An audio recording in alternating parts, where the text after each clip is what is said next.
was nothing there. I was numb. Decision, we thought it was going to go our way, but it certainly I have a huge amount of sympathy and compassion and understanding. Prince Harry's latest move left King Charles stunned and the palace scrambling. What Harry asked for was beyond bold, and the king's icy response proves everything we suspected is true. For months, the world speculated about reconciliation, about peace between father and son. Yet when the royal car pulled up, no warm greeting awaited. King Charles sat inside, waiting, posture straight, eyes calm, expression unreadable. The meeting began without smiles, without warmth. No hugs, no laughter, only protocol. What was supposed to be a family reunion soon became one of the most analyzed moments in royal history. The entire encounter lasted just 55 minutes, and within that short time, the tone of the monarchy seemed to shift. The question now wasn't whether the meeting happened, but what truly happened behind those locked doors. The decision has been a surprise. Clarence House felt less like a home and more like a conference chamber. Staff whispered instructions, security moved with precision, and every corridor echoed with formality. Prince Harry entered with quiet optimism, but the atmosphere quickly drained it away. The king greeted the son with politeness, not affection. The tone was cool, businesslike, and carefully measured. Moments later, Queen Camilla joined the table. Her presence altered everything. Conversations became sharper, posture more guarded, and any remaining warmth disappeared. What should have been a family tea turned into a controlled, calculated discussion. Royal aides described the energy as distant, as if everyone in the room knew this meeting wasn't about emotion. It was about boundaries, image, and legacy. The palace ran the conversation like an institution, not a family gathering. Reports later revealed that the visit was no casual stop. Prince Harry arrived with purpose, carrying a list of pressing matters. Sources claim the conversation focused on financial support. He was undoubtedly awake since 1 a.m. Royal titles for the children, and renewed security arrangements. Each topic carried emotional weight and political risk. To some, it looked like an attempt to rebuild ties. To others, it sounded like negotiation. Insiders described the moment as formal, structured, and full of tension. The energy suggested that every request came with expectation, but none with understanding. Commentators compared the meeting to a royal version of a business pitch, ambitious, risky, and met with silence. Online reactions turned it into humor, with one viral post calling it a royal Shark Tank moment. Yet beneath the jokes lay a serious question. Was this a son asking for reconciliation, or a prince pushing for privilege? King Charles listened carefully, face steady, hands folded. Not a word revealed emotion. Each response was brief. The only time that I've come back to the UK is, sadly, for funerals or court cases. Deliberate and coded in formality. Observers said the king relied entirely on protocol. No personal warmth, no spontaneous reassurance. Every gesture communicated distance. Queen Camilla remained poised beside the king, ensuring the conversation stayed professional. Royal insiders hinted that her presence wasn't accidental. It was symbolic. A reminder that the monarchy now operated as a unit, not a family dynamic. No one raised their voices. No one argued. Yet the silence felt heavier than confrontation. Every pause carried meaning. Every unanswered plea deepened the divide. When the conversation ended, King Charles stood, signaling closure. Prince Harry looked unsettled, unsure whether the meeting had achieved anything at all. The moment the meeting ended, the story left Clarence House and exploded across the internet. Share with people where my story really began. Within hours, memes flooded social media. Harry came for the crown, but left with crumbs, read one viral caption. Another joked, 55 minutes? That's shorter than an episode of The Crown. Public reaction was divided. Some sympathized with Prince Harry, seeing courage in the attempt to reconnect. Others sided with King Charles, praising restraint and composure. The silence from the palace made things worse. No photos, no official statement, not even a casual press line. To the public, the absence of clarity became a story of its own.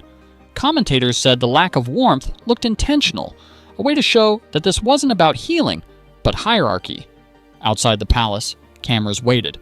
When the doors opened, Prince Harry stepped out with a stiff expression and a quick stride.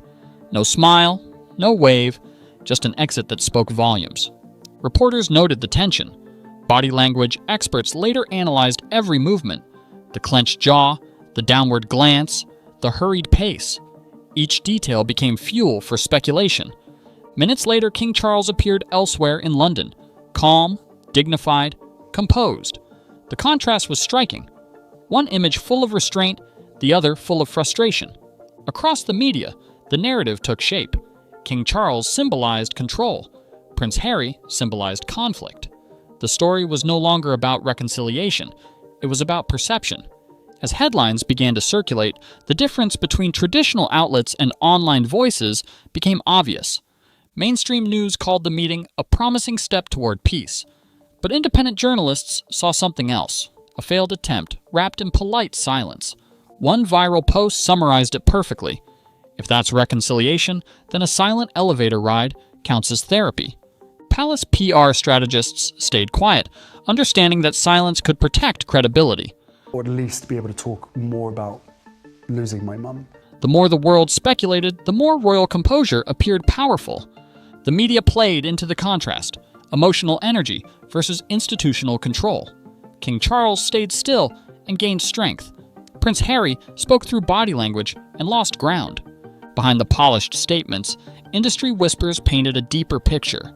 Executives across major streaming platforms watched the royal storyline closely.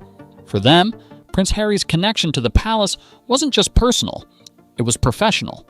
Without royal access, the global fascination that once fueled the brand risked fading. Commentators began questioning whether the visit aimed to rebuild family trust or restore media momentum. If reconciliation succeeded, the Sussex image could regain influence. If it failed, the empire risked decline. Unfortunately for Prince Harry, the short and tense meeting leaned toward the second outcome. Public sympathy turned skeptical, and attention shifted to what came next. The moment Queen Camilla entered the room, the atmosphere changed. For years, Prince Harry criticized Camilla's influence within the monarchy. Now the same figure sat directly across the table.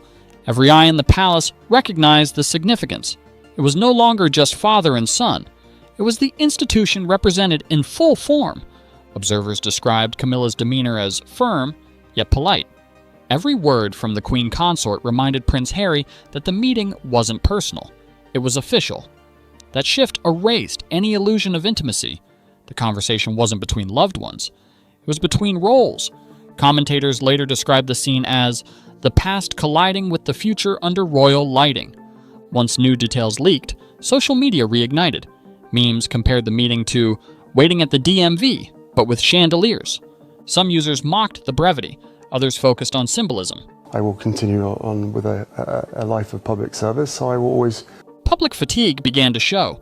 Many viewers who once felt sympathy now viewed the situation as repetitive drama. The pattern seemed familiar. Prince Harry reaching out, King Charles remaining silent, and the media feeding on both. But deeper than the jokes lay genuine sadness. Audiences sensed that the gap between father and son might never close. Each attempt only seemed to widen the distance. Royal analysts began framing the event as strategy, not sentiment.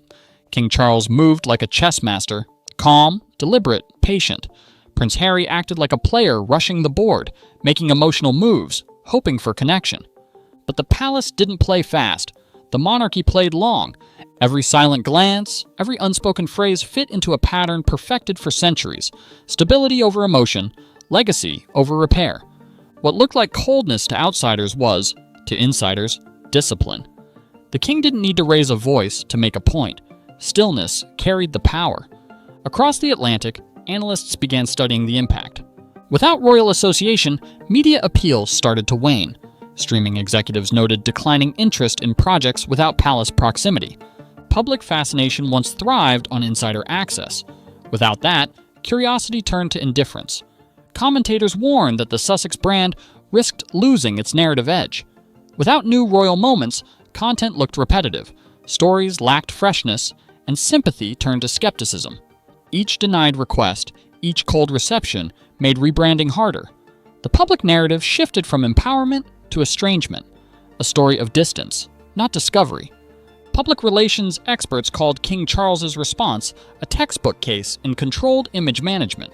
No statements, no leaks, no drama, just quiet, measured dignity.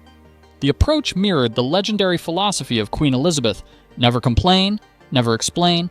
While the world debated motives, the monarchy appeared unbothered. 100% it's a defense mechanism, right? I think for anyone.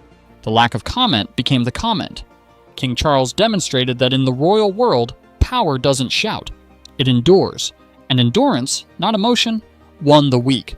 Behind the polished protocol, emotion simmered quietly. Prince Harry sought understanding. King Charles prioritized structure. Both wanted resolution, but not in the same language.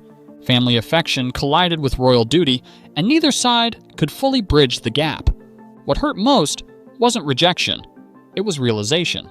The realization that trust, once broken, might never fully return. Even so, beneath the cold exterior, the scene carried humanity. Two lives bound by title, history, and expectation, standing worlds apart at the same table. Public response evolved from curiosity to weariness. Some voices continued defending Prince Harry, praising the attempt to reconnect. Others viewed the gesture as strategic rather than sincere. Commentators noticed fatigue setting in. Audiences began craving resolution, not repetition. Polls reflected the shift. Sympathy balanced on a knife's edge, neither side winning absolute support. Viral commentary summarized it simply: history won't remember the T, it'll remember the exit. That single exit defined perception far more than any conversation could. The true message of Clarence House wasn't in dialogue, it was in silence. The meeting signaled that the monarchy still moved by tradition, not emotion. Boundaries replaced affection. Duty replaced discussion. King Charles didn't have to reject requests. Procedure did it naturally. Insiders suggested the encounter was never meant for reconciliation. It was meant to clarify limits. And in royal terms, a short meeting can speak volumes. The brevity itself became the message. I would be bringing my wife and children back to the UK at this point. Authority stands firm. Emotion waits outside the gates. The photo of Prince Harry leaving Clarence House became iconic within hours. Expression set, posture tense, stride quick. It captured frustration and finality. That image overshadowed every headline. Analysts called it the most symbolic moment of the modern monarchy. Inside, King Charles resumed business calmly, the posture of stability. Outside, the sun walked into uncertainty. It wasn't just an exit, it was the visual representation of distance, two generations moving in opposite directions. Royal historians soon framed the event as legacy in motion. Decades from now, documentaries may replay that moment as a turning point. The T, the silence, the exit, each detail shaping how history remembers both figures. For King Charles, the moment reinforced identity, a monarch guided by composure. For Prince Harry, it risked defining a narrative of pursuit and rejection. Share your thoughts below. And don't miss the next story, where Meghan Markle's latest move may change everything once again.